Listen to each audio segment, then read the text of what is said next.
तो हमने देखा था कि दही वाली मांगमा का जो चैप्टर है हमने ख़त्म कर दिया था और उससे ऑब्जेक्टिव इसका बचा हुआ है और हम इस पार्ट वीडियो में आपका ऑब्जेक्टिव बनाने जा रहे हैं, जिससे कि दही वाले मांगमा का पूरा कहानी पढ़ चुके हैं। एक बार पूरा का पूरा रिव्यू देख लीजिएगा, बेहतरीन लगेगा। और ठीक है, और इसको इस्तेमाल करेंगे हम लोग अगली कहानी नेक्स्ट पार्ट में, मतलब कि इसके बिल्कुल आप लोग समझ लेंगे। चलिए एक एक क्वेश्चन करते हैं। तो आपको पता है कि पहला क्वेश्चन बोला है कि माँ जी के पास आंगन में बैठकर मंगमा क्या खाती थी। तो ये डायरेक्ट आपको पता चला दही तो खाएगी नहीं। देखो पहले क्या करना है, क्वेश्चन को कोशिश करना है कि काटने के पोजीशन। दही तो खाएगी नहीं, नहीं दही नहीं खाएगी, ठीक है। तो आपको पता है कि दही तो खाएगी नहीं क्योंकि दही बेच रही थी। दूसरा नंबर मिठाई मिठाई भी नहीं खाती थी क्योंकि पोते को ले जाती थी। और सब्जी रोटी तो किसी के घर में जाकर बैठ के खाएगी नहीं। तो इसका ऑप्शन क्या हो जाएगा, सी। Correct answer C. पान सुपारी क्या जगह, सी आपका करेक्ट आंसर हो जाएगा। बोला कि अरे कहावत है कि दवा करने तो मसान ही जगता है, यह कथन किसका है। अरे दवा कहना, अरे कहावत है कि दवा करने से तो मसान ही जगता है। ये कहावत कथन किसका है। अब सोचिए, 1 मिनट का एकदम 1 सेकेंड का टाइम दे तो आपको पता ही है कौन बोला है। आपको पता ही है कि कौन सा आंसर होगा, मंगमा या मंगमा माजी या नजमा का या रंगपा। तो सिंपल बात है, मंगमा कहती थी क्योंकि वही मंगमा ही माँ को सुनाती थी। दही वाली मंगमा शीर्षक कहानी मतलब किस कहानी से संभाल ली गई है। तो आपको पता है। अब चलिए इसमें पढ़िए ऑप्शन देखिए, गुजराती कहानी से, तमिल कहानी से, उड़िया कहानी से, कन्नड़ कहानी से। तो सिंपल बात है, आपको खुद पकड़ लीजिए कि दही वाली मांगमा जो है वो पहले लिखा किस भाषा में, कन्नड़ भाषा में। तो कन्नड़ आएगा ना, ये गुजराती उड़िया कहाँ से आ सकता है, नहीं आ सकता है। दूसरा नंबर, औलूर के पास, इसका करेक्ट आंसर हो गया। औलूर के पास किस गांव को रहने वाली, किस गांव की रहने वाली निम्न में से है। अब मंगमा कहाँ, मतलब कि कौन है व्यक्ति, औलूर के पास किस गांव के रहने वाले निम्न में कौन है। तो लेखक तो है नहीं, लक्ष्मी तो है नहीं, लक्ष्मी तो ढाते विश्वास के मुखिया, ये भी नहीं, न ये है न ये है न ये है। तो आपका सिंपल बात है, ऑप्शन नंबर ए आएगा करेक्ट आंसर होगा। दूसरा, मंगमा किसके लिए मिठाई रखी थी। तो रंगपा तो जुआड़ी है, ऑप्शन देखो, रंगपा भी जुआड़ी है। नजमा बहू के लिए तो रखेगी नहीं, बड़ी हो गई। पोता, हाँ पति के लिए तो पति नहीं है, डेथ कर गया, तो फिर किसके लिए रखेगी, पोता के लिए रखेगी। सिंपल बात है, करेक्ट आंसर पोता आएगा। ठीक है, श्रीनिवास का क्या नाम है पूरा, बोला श्रीनिवास का पूरा नाम क्या है। तो श्रीनिवास का मास्ती वेंकटेश अयंकार, मास्ती वेंकटेश अयंकार। ये तो बाकी लेखक याद ऑलरेडी किए हैं। चलिए आगे आते हैं। बोला है कि मंगमा कहाँ का रहने वाली है। तो मंगमा अभी जिस्ट में अभी पढ़े, मयूरभंज, बैकरपुर, इलाहाबाद, वेंकटपुर। सोचिए सोचिए, एकदम बिल्कुल सोचिए, कहाँ के रहने वाली हैं। तो आपका क्या हो जाएगा, वेंकटपुर या बेंगलुरु। हाँ बेंगलुरु, ये आपका ऑप्शन भी क्वेश्चन में भी दिया था। ठीक है, चलिए आगे बात करते हैं। क्वेश्चन नेक्स्ट क्वेश्चन 18वां नंबर, मंगमा को किसके साथ विवाद था। तो सिंपल बात है, पोते के साथ। एकदम ऑप्शन भी मिलाइएगा तो करेक्ट हो जाएगा। मालकिनी के साथ, नजमा के साथ, पड़ोसी के साथ। पड़ोसी तो आएगा नहीं, मान लो किसी को ये क्वेश्चन में देखो, नजमा मान लो किसी को याद नहीं है, देखो बहू देना चाहिए, पतो देना चाहिए, नहीं दिया है, लेकिन नजमा बोला है तो नहीं पर पोते के साथ, पोता के साथ तो लड़ाई नहीं, मालकिनी के साथ ये भी नहीं क्योंकि ये भी दोनों नहीं है। पड़ोसी के साथ नहीं, direct option B number correct होता है क्योंकि भाई, क्योंकि वो देखिए ना, पोते और मालकिनी की चर्चा ही नहीं है, पड़ोसी की चर्चा ही नहीं है किसी की। अगला बोला है, दही वाली मंगमा कहानी के कहानीकार कौन है। तो दही वाली मंगमा की कहानीकार कौन है, श्रीनिवास। यहाँ भी मकतेश अंगा, ये भी है श्रीनिवास। कौन है, श्रीनिवास। ए नंबर करेक्ट आंसर हो जाएगा। अगला क्वेश्चन आपके बीच में आता है क्या, 9 नंबर क्वेश्चन क्या कह रहा है। 9 नंबर बोला है, सर 9 तो हो ही गया। 10 नंबर, दही वाली मंगमा कहानी का प्रमुख पात्र कौन है। तो दही वाली मंगमा का कहानी का प्रमुख पात्र कौन है, मंगमा है। डायरेक्ट हिंदी है, याद है, बस बात ही खत्म। अगला 11 नंबर नेक्स्ट क्वेश्चन पे क्या होता है कि दही वाली मंगमा कहानी का कथावाचक कहाँ से है। तो दही वाली देखो ना, पटना से, दिल्ली से, कलकत्ता से नहीं, बेंगलुरु से था क्योंकि बेंगलुरु से रिलेटेड, बेंगलुरु से कहानी थी, तो इसलिए हमारा क्या है, बेंगलुरु करेक्ट आंसर हो गया। दही वाली मंगमा की कहानी किसे संदेश देती है। तो क्या माताओं को, पुत्रियों को, बहुओं को कि छात्रों को। तो अब ये देखो डाउट यहां आ जाएगा कि माताओं को कि किस। डाउट बहुत जाता है, सोचिए तो दिमाग लगाइए। माता को नहीं देखी, पुत्री को नहीं, बिल्कुल पुत्री की बातें जिक्र नहीं, बहुओं को कि छात्र को, छात्र तो आया ही नहीं जाएगा, बिल्कुल छात्र बहा ही नहीं। बहुओं को, पुत्री को, पुत्री तो है भी नहीं, बात जिक्र भी नहीं है, माताओं को भी नहीं जिक्र किया। बहू को सबसे फेमस, क्योंकि लड़ाई भी बहुत से होती थी। मंगमा क्या बेचती थी? दूध, घी, दही, माठा, छाछ, क्या दही बेचती थी। हाँ, मंगमा, मंगमा के गांव का नाम क्या था? सोलापुर, खरीदीपुर, रामपुर, वेंकटपुर। वेंकटपुर, डायरेक्ट वेंकटपुर, क्योंकि वेंकटपुर अभी जस्ट इसे पहले पढ़े, देखिए वेंकटपुर, देखिए यहाँ पे 7 नंबर क्वेश्चन पे करेक्ट आंसर हुआ है। चलिए अगला क्वेश्चन हो गया हमारा, मंगमा क्या खाती थी? तो आपको पता ही है, पान सुपारी खाती थी, कोई और चीज नहीं खाती थी। अगला, मंगमा ने बेटे से अलग होने से को कहा आज। आज, कब, कब, ठीक है। तो मंगवा से क्या कहा? आपका कितना हो जाएगा? दोपहर, दोपहर से अलग, आज दोपहर से अलग हो जाए। कहानी को अगर अंदर से शार्प सुनिए होंगे तो बिल्कुल आंसर आपको याद आया होगा। चलिए अगला क्वेश्चन नंबर हमारा क्या कहते हैं कि मंगमा किस कपड़े की ब्लाउज पहनना चाहती थी? तो सिंपल बात है, ऑब्जेक्टिव देखिए कहाँ कितना बोल रहे हैं।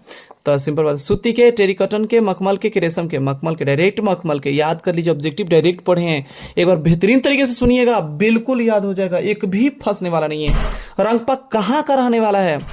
तरंगपा अभी देखो जस्ट आ गया, जब मांगपा कहा ना, मांगबा जहाँ के था, मांगमा कहाँ से, क्योंकि देखिए याद करिएगा, सोलापुर, खरीदीपुर, वेंकटपुर। अब देखिए यहाँ पर देखिए सोलापुर आपका गड़बड़ा गया, क्यों? सोलापुर है नहीं, खरीदीपुर है नहीं, रामपुर, रामपुर का जिक्र किया ही नहीं है। हाँ, हाँ, और वेंकटपुर, वेंकटपुर आपका अच्छा से आ जाता है। रंगपा मंगपा से कहाँ मिलता था? तो सिंपल बात है, कुआं के पास, स्कूल के पास, शिवाला के पास, चौराहे के पास। ये स्कूल तो मिला ही नहीं, चौराहे बात ही नहीं हुआ, शिवाला बात ही नहीं, कुआं के पास, कुआं तो बात हुआ है। रंगपा क्या था? व्यापारी, जुआरी, वकील, किसान। तो आपका जुआरी, करेक्ट आंसर क्या हो जाएगा? जुआरी।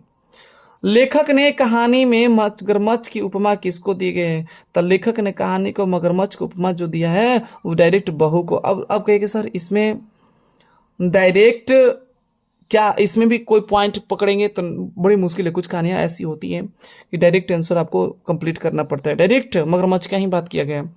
मंगमा अपना पैसा कहाँ रखती थी? बेटे के पास, माँ जी के पास, थानेदार के पास, रंगपा के पास।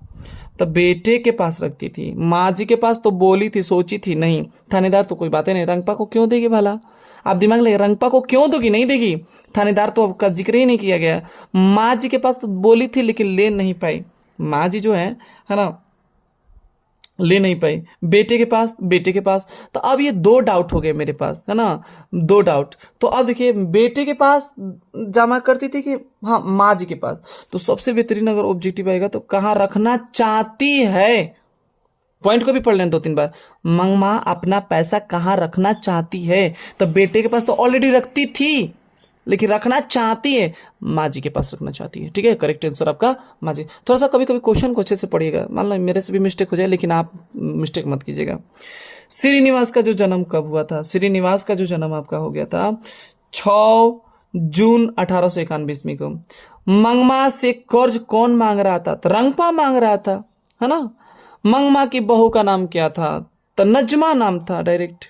सास बहू में झगड़ा क्यों हुआ था? तब बेटे के लिए हुआ था। यहाँ पर देखो, बच्चों को पीटने के लिए नहीं, पढ़ ले क्वेश्चन पूरा पढ़िए। खाना बनाने के लिए नहीं, दही बेचने के लिए नहीं, गहने के लिए नहीं।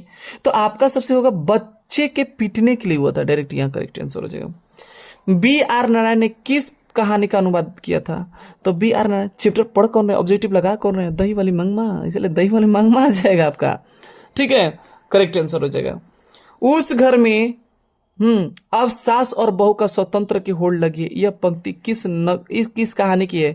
ढाते वाली मंगमा, सॉरी दही वाली मंगमा के हो गया, क्योंकि अभी भी आज दही वाली मंगमा, ढाते विश्वास हो। हाँ, ऐसे भी हम लोग पढ़े भी जो है, अभी जस्ट कहानी पढ़ के खत्म किए अभी। दही वाली मंगमा कहानी किस भाषा के है? तो कन्नड़ भाषा। लेकिन डायरेक्ट आपका पता है, ऑब्जेक्टिव डायरेक्ट क्वेश्चन, एकदम डायरेक्ट आंसर के आंसर उठा दे रहा है, इसमें कोई संकोच नहीं है। और अब इसमें डाउट यही है कि आप पर कितना एबिलिटी है, कि आप इस एबिलिटी को मजबूत कैसे करते हैं। ठीक है, चलिए आगे हम बात करते हैं। क्या क्वेश्चन है? अमराई का कुआं कहाँ है? शहर में, रास्ते में, बाजार में, रंगपा के खेत में? तो आप सिंपल बात है कि जो है ना, आपको खुद दिमाग लगा जाए कहाँ। तो शहर में बेचने के लिए जाती थी, बाजार में था नहीं, रंगपा के खेत में, खेत का बातें नहीं हुआ है, रास्ते में था। मंगमा को किससे विवाद था? बहू से। बेटे से थोड़ी था, पोते से थोड़ी था, सास से नहीं, बहू से डायरेक्ट। एक कहानी ही है, मंगमा, दही वाली मंगमा और बहू से लड़ाई होती थी। नजमा मंगमा की कौन थी? नजमा जो है मंगमा की कौन थी? बहू थी। क्यों रे राजसी इस बेटे छोटे से बच्चे को क्यों पीट रही? किसने कहा है? मंगमा ने कहा। क्यों री रांची ऐसे मिलाइए, बेटे को क्यों पिट रही है? किसने कहा? मंगमा ने। मंगमा कहाँ के रहने वाली है? औलूर के पास के गांव के। एकदम डायरेक्ट ऑब्जेक्टिव है, एकदम पता है। कहानी अगर सच बताया कि बेहतरीन तरीके से सुने होंगे तो इस कहानी का एकदम बिल्कुल करेक्ट आंसर, एकदम 100% 100, एकदम डायरेक्ट वहीं पर जाता है। अगला क्वेश्चन, अगला क्वेश्चन क्या कर रहा है कि मंगमा किस भाषा की कहानी है? तो कन्नड़, कन्नड़ भाषा की डायरेक्ट। मंगमा मिठाई किसके लिए ले जा रही थी? तो पोते के लिए ले जा रही थी, एकदम डायरेक्ट आंसर, एकदम पोते के लिए, भांजी के लिए, बहू के लिए, डायरेक्ट किसी और के लिए नहीं, किसके लिए? पोते के लिए। दही वाली मंगमा शीर्ष पाठ में बहू ने सास से समझौता क्यों कर लिया? डर के कि प्रेम से? किसके लिए किया? तो आप खुद दिमाग लगाइए ना। डर से किया, क्योंकि कहीं ना कहीं वो रंगपा को पैसा पूरा दे ना दे। श्रीनिवास का जन्म कहाँ हुआ है? तो देखिए पहला नंबर कन्नड़, कहाँ दिख रहा है? कन्नड़ कहाँ है? कन्नड़ खोजिए, है ना, डायरेक्ट कन्नड़। तो अब देखिए कर्नाटक, कन्नड़ कर्नाटक आ जाता है ना, ठीक है। तो चलिए आपका कौन सा जगह? मयूरभंज उड़ीसा, उड़ीसा का बात ही नहीं, उड़िया भाषा कोई और, गुजरात का अलग है, राजस्थानी अलग है। देखिए डायरेक्ट आपका पकड़ा जाएगा। उड़ीसा का कोई और कहानी है, गुजरात का ऑलरेडी कहानी है, फिर जितनी भी कहानियां हैं टोटल अलग अलग है, और राजस्थान अलग है। कर्नाटक कन्नड़ आता है ना, कन्नड़ भाषा में। अगला क्वेश्चन क्या है कि लड़का अगर कुछ उधम करता है तो उसे मना करने का हक मुझे नहीं है? ये बात किसने कहा है? मंगमा, नजमा ने कहा, नजमा ने। डायरेक्ट नजमा हो जाएगा, क्यों? क्योंकि ये भी अपना हक जताना चाहती है। घर वाले के रहते ही एक अच्छी साड़ी की नसीब नहीं हुई थी, ये ऐसा किसने कहा? तो ऐसा मंगमा ने कहा था, क्योंकि घर वाले के रहते एक अच्छी। कहानी को देखिए बेहतरीन तरीके से अंदर से क्वेश्चन किया, अच्छा, बहुत इंपॉर्टेंट। अगला क्वेश्चन है, ठीक है, दही वाली मंगमा शीर्षक कहानी में रास्ते में क्या है? दही वाली मंगमा जो है शीर्षक कहानी के रास्ते में क्या है? अमराई का कुआं।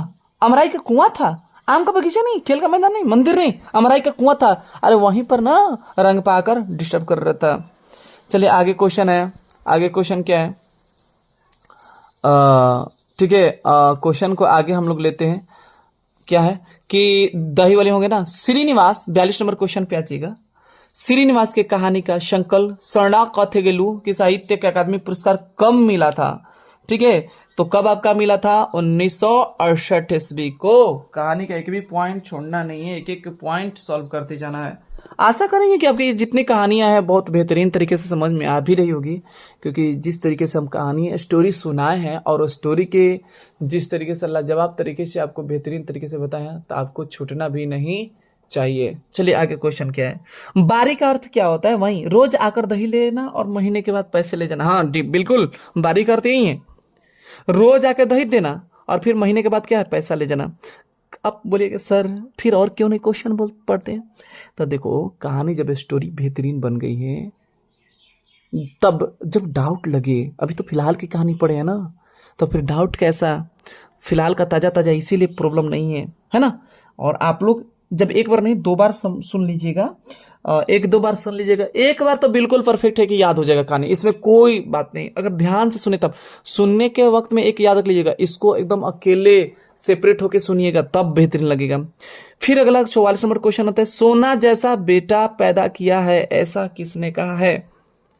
तो सोना जैसा बेटा पैदा किया, ये कहानी पता है कहां से उठा रहा है? जब मंगमा बोलती है कि घर में कोई है, तो उसके अंदर छोटा सा बच्चा आता है और लेता है, हाँ है दही। लोगी माँ जी बोलती है तो तुरंत वो हाथ फैला देता है।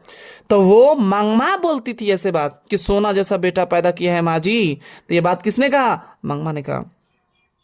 शाम को एक बढ़िया साड़ी पहन कर रहना चाहिए, ऐसा किसने कहा था? तो ये मंगमा ही बात कर रही थी। किसको सिखा रही थी?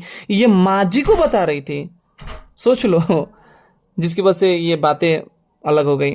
मंगमा का मिठाई कौन लेकर भाग गया? कौवा। कौवा लेकर भाग गया था, जिसकी वजह से वो बोली कि अब मेरा कम दिन आ गया, है ना। पोता तो नहीं, पोता क्यों लेके भाग? रंगपा बेटा नहीं। रंगपा ने मंगमा से क्या मांगा? दही घी थोड़े मांगा था, दूध मिठाई थोड़े मांगा था। चूना पान, खैनी बाड़ी। तो सोचिए अब क्या लग सकता है? तो चूना पान मांगा था, चूना पान। ओके सर, कैसे चूना पान? खैनी बाड़ी, खैनी बाड़ी की जिक्र ही नहीं, क्योंकि आपको कैसे, क्योंकि मंगमा जो खाएगी वही ना देगी, और खाने का इसका कौन काम था? और ये जो खाते थे चूना पानी खाते थे, इसीलिए वो हो गया। सारी रात घर में महाभारत किसने मचाया? तो सारी रात घर में महाभारत बहू ने मचाया था। मखमल के ब्लाउज कितने रुपए में थे? मखमल के जो आपके ब्लाउज थे कितने रुपए में थे? क्वेश्चन डायरेक्ट बहुत बेहतरीन है। तो आपके मखमल के जो ब्लाउज हैं वो आपके 7-8 रुपए के थे। पोता दादी के साथ कहाँ जाने की जिद करता था? तो दिल्ली, बंगलुरु, चेन्नई, कोलकाता। बेंगलुरु, बेंगलुरु में आपका आ जाएगा, डायरेक्ट आंसर बेंगलुरु आ जाएगा। तो ये आपके जितने, ठीक है, असल में इससे सबसे बेहतरीन है कि कहानी की स्टोरी समझें तो मैं आपको ऑब्जेक्टिव लगा, ठीक है। कोशिश करेंगे जितने ऑब्जेक्टिव आपके बताएं ये सब के सब टोटल दही वाली मंगमा है ना, ऑब्जेक्टिव पूरा पूरा। ऐसा नहीं कि ऑब्जेक्टिव कम है, अभी बहुत बेहतरीन बेहतरीन तरीके से अगर ये जितने भी ऑब्जेक्टिव हैं अगर ये पढ़ लेंगे पूरे के पूरे, मैं गारंटी के साथ कहता हूँ। अब आपको ईस्वी भी दिया है कि देखो किस किस ईस्वी में पूछा गया, रीजन भी पता है और करेक्ट आंसर भी बना है। और कोशिश करेंगे कि आपको ये जितने ऑब्जेक्टिव लगा लिए होंगे खुद से, और इसके बाद आंसर में भी बोल रहे होंगे हमसे, तो आप पहले लगा देते होंगे आंसर के साथ साथ, ठीक ना। तो बहुत बहुत बेहतरीन, और लगा ले रहे होंगे बहुत। समझिए कि अगर मेरे से पहले लगा रहे हो तो समझिए कि कहीं ना कहीं आपकी जो 2027 है वो बहुत बेहतरीन जा रही है, आपकी बहुत बेहतरीन, ठीक है। आशा करेंगे कि आपको ये जितने भी ऑब्जेक्टिव क्वेश्चन समझ में आएगा, और इसको कंप्लीट ही कर लीजिएगा, 2 बार लगा लीजिएगा, 1 बार 2 बार पढ़ लीजिएगा, देख लीजिएगा, जिससे कि 2027 मजबूत हो जाए। इससे ज्यादा एक्स्ट्रा नहीं आने वाला है, आ रहा है तो देखा जाएगा। बस इसका लैंग्वेज चेंज कर सकता है, हाँ। तो लैंग्वेज चेंज कर, चाहे कुछ भी चेंज कर, उससे क्या फर्क पड़ने वाला है, ठीक है। तो फिर नेक्स्ट हमने ढहते विश्वास की जो कहानी हमने एंड कर लिया है, और इसके कहानी आप पढ़ ली होंगे आशा करेंगे। तो फिर नेक्स्ट आप कमेंट सेक्शन में जरूर बताइएगा कि इसका ऑब्जेक्टिव आंसर, ऑब्जेक्टिव क्वेश्चन के साथ आपको डील किया जाए, जिससे कि इसके भी बहुत ज्यादा नहीं है, इसके भी क्वेश्चन नंबर कितने हैं, 50 तो इसके भी है, ठीक है। तो जैसे जैसे हमारी कहानियां खत्म होती जाएगी इसके बाद हम लोग बिल्कुल आगे की तरफ चलते जाएंगे। तो आशा करेंगे कि समझ में आ गया। तो जाते जाते लाइक एंड सब्सक्राइब करना ना भूलिएगा। Thank you for watching video, और स्टोरी को मजे लेते हुए पढ़िए, एकदम तंदुरुस्त के साथ, इंटरटेनमेंट के साथ और मजा के साथ, ठीक है ना। बोरिंग बिल्कुल थोड़ा सा भी नहीं। कहानी को कोशिश करेंगे कि आपके मध्य में बेहतरीन से बेहतरीन लाके खड़े करें, जो स्टोरी है हमेशा दिल दिमागों में छप जाए। Thank you for watching video.